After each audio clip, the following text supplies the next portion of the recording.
Stand clear of the closing doors, please. Welcome aboard, everyone, to another episode of Democracy Exchange with The Depot. I'm your host, Connor Hand, and we have a very special guest with us today on the podcast, Mr. Ray Marvin. He is a BGSU alum from the class of 1960. He was a member of SICSIC, the Omicron Delta Kappa Honor Society, and undergraduate student government. After his time at BGSU, Marvin went on to get a law degree at the University of Michigan, serve in the Air Force as a military judge advocate, and later become an assistant to the Ohio Attorney General. Thank you very much for being here today. Glad to be with you, Connor. For our first question, we'd like to know a little bit more about you. What drew you to pursue a career in the law, and more specifically in a public capacity, such as a part of the Air Force and the Ohio Attorney General office?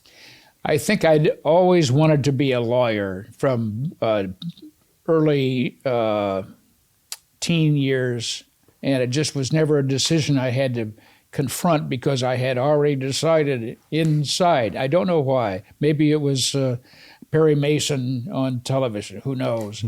But I decided that that's what I wanted to do. And so when I entered Bowling Green, I majored in pre-law and political science, and I felt that that was a good preparation.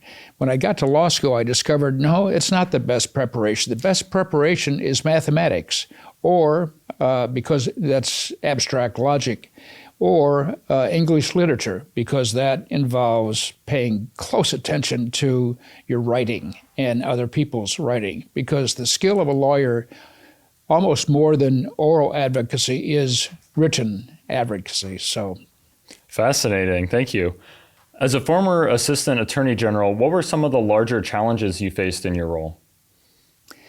At the time of becoming an assistant attorney general in Ohio, we were coming in to a period of time when the awareness of the environmental problems was emerging. Earth Day happened, I think, right around that time in April, 1970. Yeah. And so one of the first things we did was recruit young men and women who had an interest in working in environmental cleanup and training them on how to get into court, write briefs, argue a case. So it was starting from scratch because the Attorney General's office had never been involved in environmental enforcement, other than just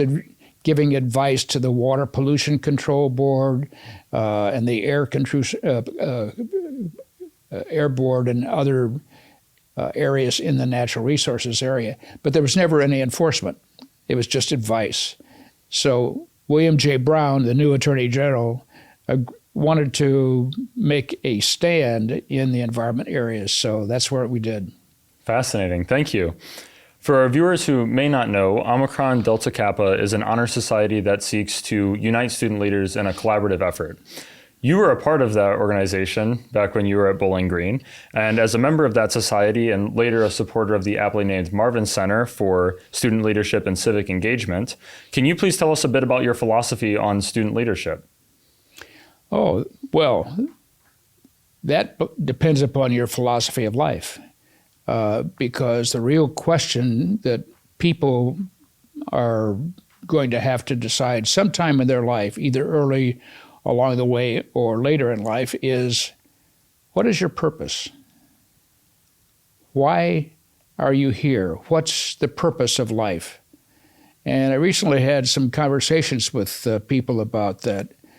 The Dalai Lama has an answer to that. He said the prime purpose of life is to help others. But if you can't help others, at least don't hurt them, which I think is a very interesting way to think about how to organize your life with a sort of direction of what you want to do. Now, you can help people in all kinds of different ways, of course.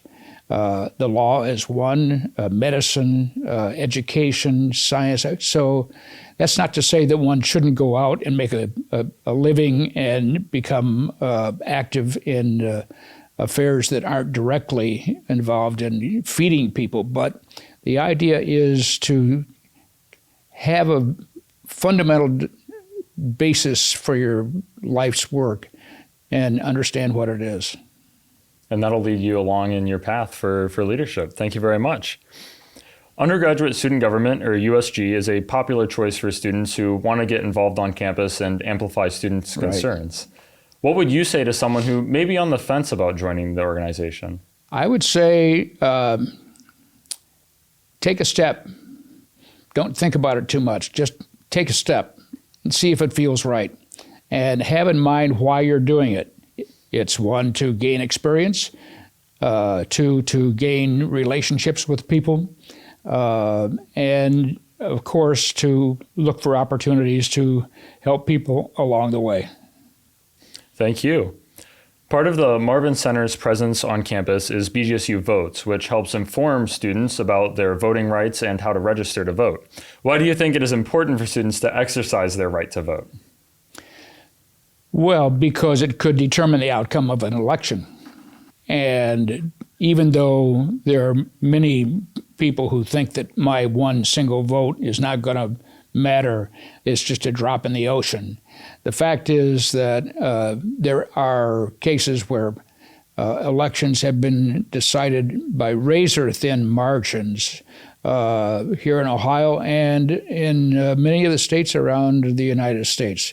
So participation is not only likely to have an impact on the outcome, but it also is the exercise of a sense of character, of why am I here?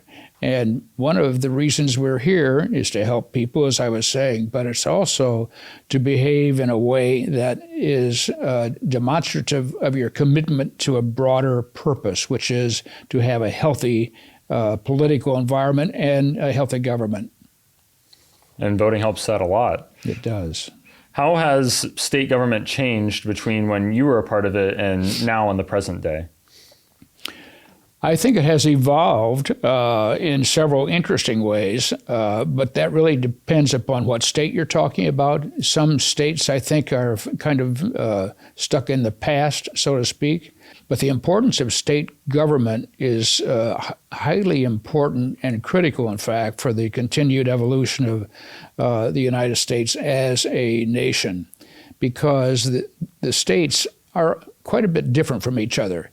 Even though we're neighbors, we're a lot different from people in Kentucky. And Kentucky folks are a lot different than people in Tennessee. And it goes across the nation.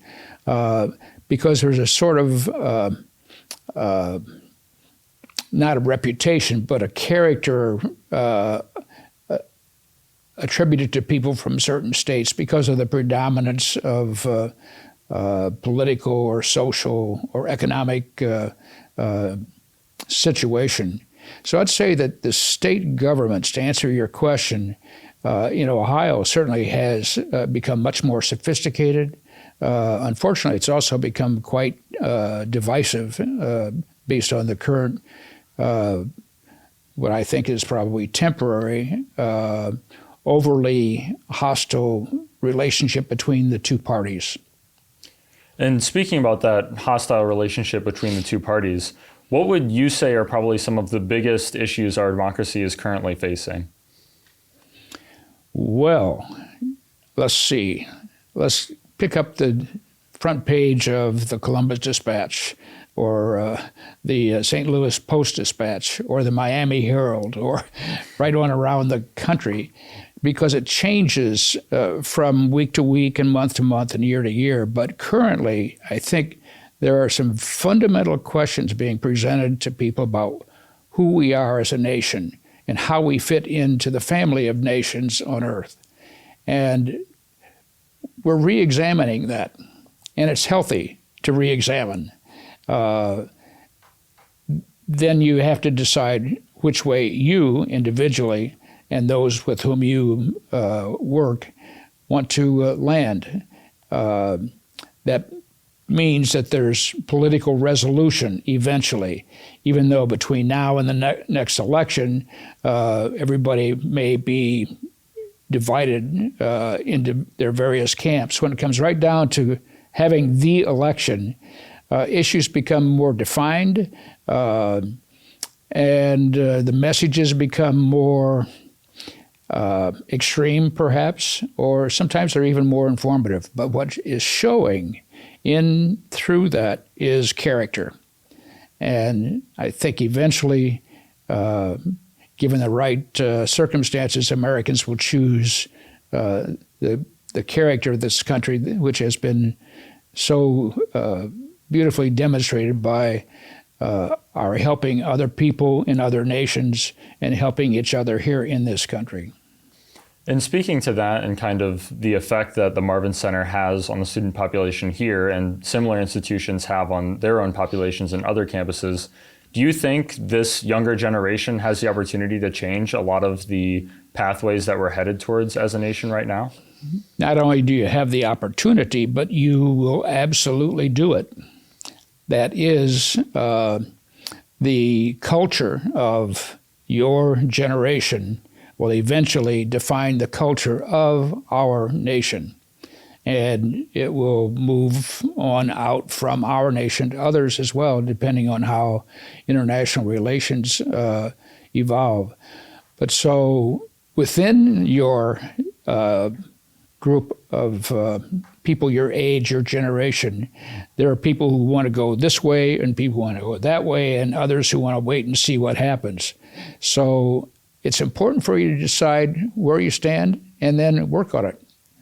Thank you. Our final question here today, we'd like to turn the attention back to you. For our listeners who might be interested in a future legal career, what advice would you give them? I think you need to ask yourself why. I didn't. I just knew. But nowadays, frankly, there are probably more lawyers than we need.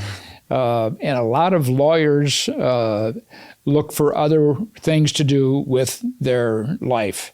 I know lawyers who are teaching elementary school. I know lawyers who are no longer practicing law, but the fact that they are attorneys helps them do what they're chosen to do, which is perhaps start a business or become involved in running an association, nonprofit.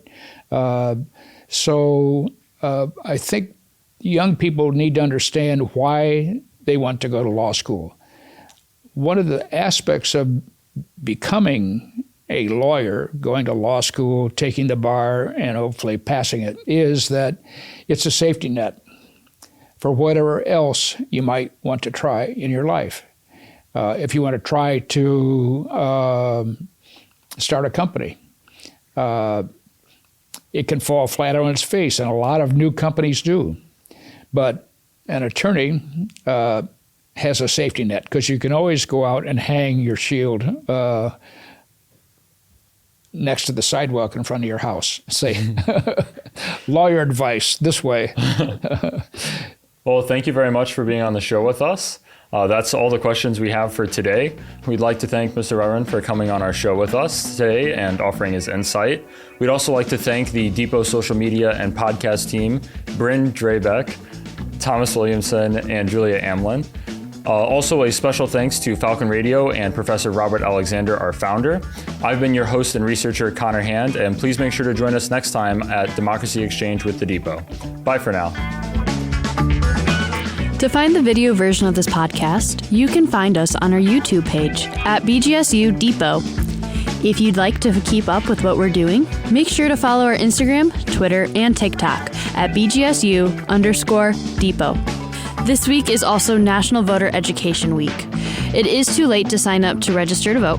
However, it is not too late to sign up to be a poll worker or grab an absentee ballot. For more information, please visit the Marvin Center if you're on campus at University Hall or visit online at ohiosos.gov. You can also attend the Propel Ohio Conference here at BGSU at the Bowen Thompson Student Union on October 16th. There will be incredible opportunities to hear from amazing guest speakers such as Sherrod Brown, Betty Montgomery, and Zach Space, who are attorney generals, as well as Bill Fullage. There will also be student sessions on civic dialogue and leadership and hands-on projects. October has a lot of great opportunities to learn more about how to be a civically engaged voter and participant. Thank you for watching and have a great day.